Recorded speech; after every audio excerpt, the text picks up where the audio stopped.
Okay, on three. 1, 2, 3. Hello, book two. Book two. Well, we won't have a singing career then, will we? Hello, book two. I'm doing a mail haul today. I've got a friend with me here who has published a couple of reviews in the Yuma Sentinel. It's a tough gig.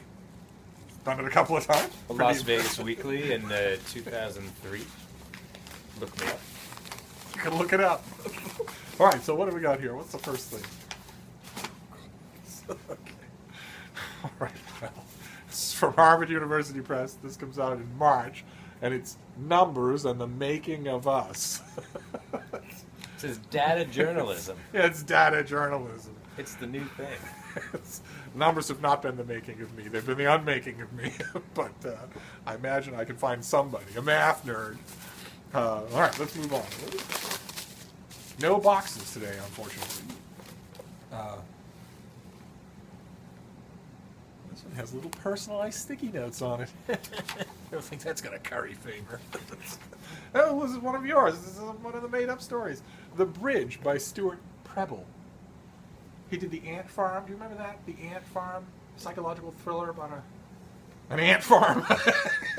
Was it allegorical by any No, chance? no. You don't get psychological thrillers at all, do you? They're not allegorical. All books about ants are allegorical. You have to forgive him. He hardly ever strays from fiction about upper middle class Connecticut divorce. No, The Ant Farm was about a killer ant farm. I've read ant stories that were about Connecticut divorces. Under the surface. He's never going to read Meg, ladies and gentlemen.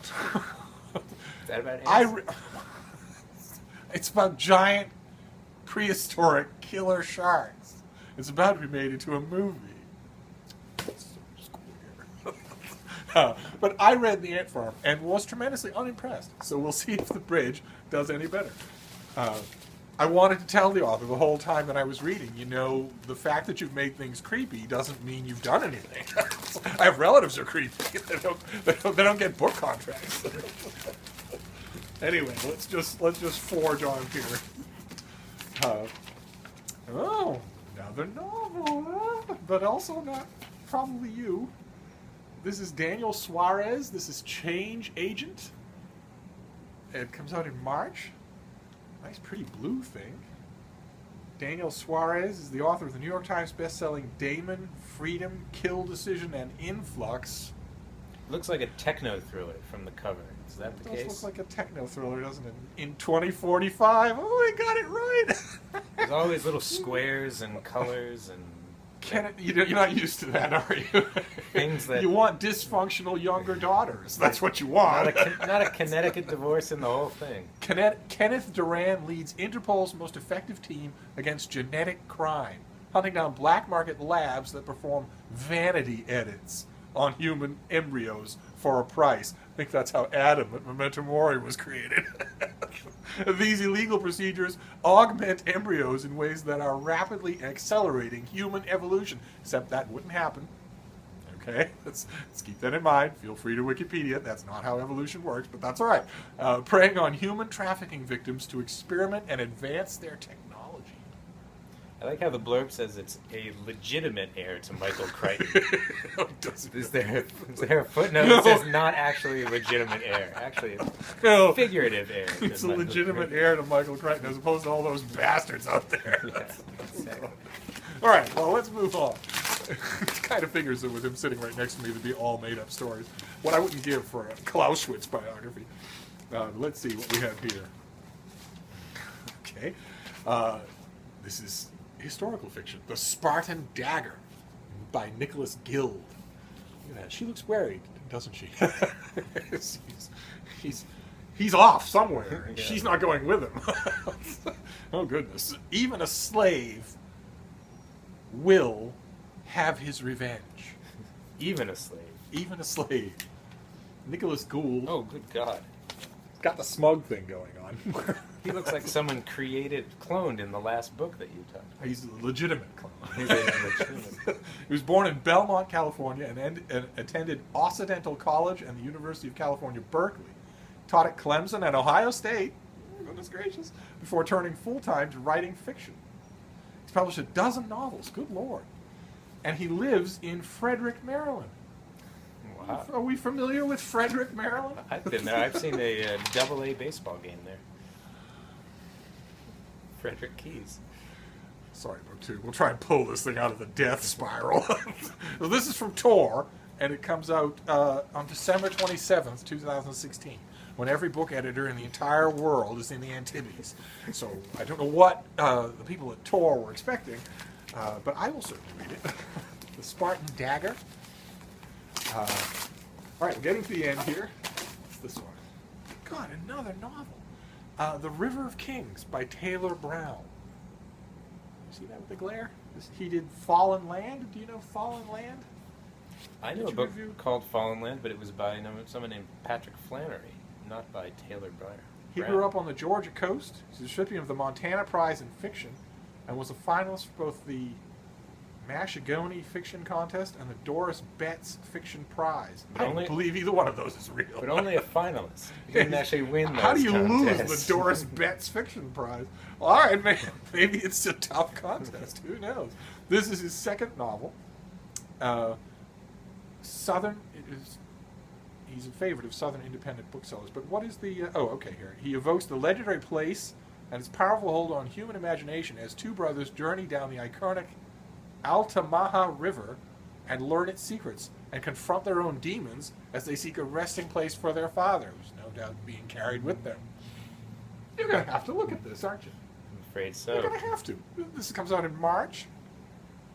It's a Mashagana finalist, so I'll definitely be checking it out. The Altamaha River. How much you want to make a bet that one of you is within rock throwing distance of the Altamaha River right now? So you must tell me what it's like. Perhaps even send a picture. The cover has a photograph of someone kayaking superimposed on a historical picture of natives slaughtering crocodiles. So I don't... here's how... Considering the barren wasteland that I think fiction is, here's hoping there's a giant crocodile in the thing. Giant saltwater crocodiles, 25 feet long. The crocodile is allegorical. I don't want the crocodile to be allegorical. I want it to be literal, like the 25-foot-long saltwater crocodile in Carl Hyacint's tourist season. He spends the whole... He's one of the best characters in the book, and you spend the whole book wondering, is he going to be able to eat somebody? But Carl Hyacin never lets you down. This is the last one. This is... what have we got here? Nice and big. Well...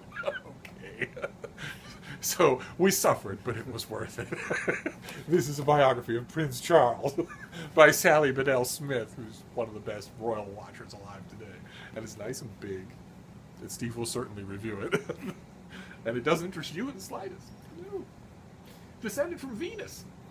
Well, it's got petty domestic disputes and divorce and all sorts of things. Yeah, that show up in the books. It's that close, except it's real.